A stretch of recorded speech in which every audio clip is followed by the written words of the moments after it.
Hello everybody, today we're going to talk about how you can download the best text editor that is available in the market. It is called Microsoft Visual Studio Code. I really love to use Microsoft Visual Studio Code, or VS Code in short, because it is easy to use, easy to download, and it supports a ton of programming languages. So without further ado, let's get started, shall we? So you can download VS Code via two methods. You can use your web browser, or you can also use Microsoft Store. I will start demonstrating the way that we can download it by the web browser. So open your web browser and search for Visual Studio Code. After that, open the first link. And you will see the download for Windows stable build. Click it. And the download should start.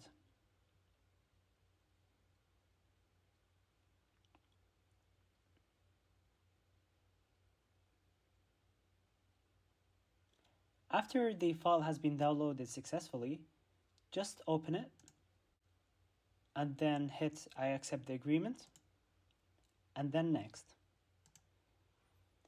Create a desktop icon and hit next and then install. Since I have already installed it, I will not press install. I will close it. This is the first method. The second method is that you can go to a Microsoft Store, and in the top bar, you just need to search for Visual Studio Code. You will see three versions of Visual Studio Code. You'll need to download the first one, which is in the blue color. After the download has completed, open Visual Studio Code. You will be greeted with this menu. The thing that you need to take in mind is that Visual Studio Code consists of a file and a folder. The folder and file hierarchy means that in order to create a file, it is preferable that you place it in a folder. It is not preferable that you only place the file directly. So let's take an example.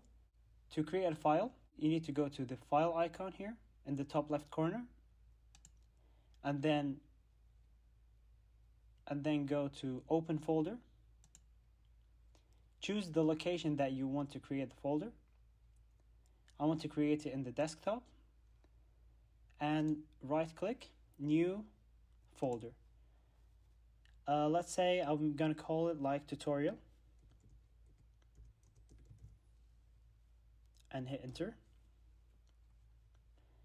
And then I need to select the folder.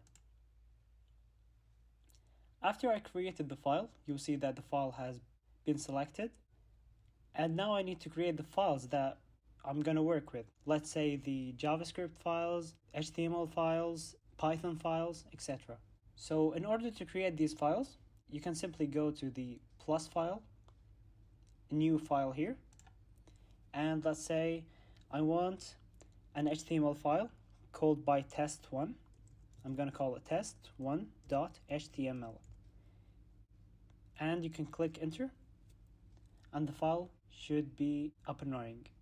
That's all for today. I wish you a happy coding journey. Your boy Badr signing out. Peace.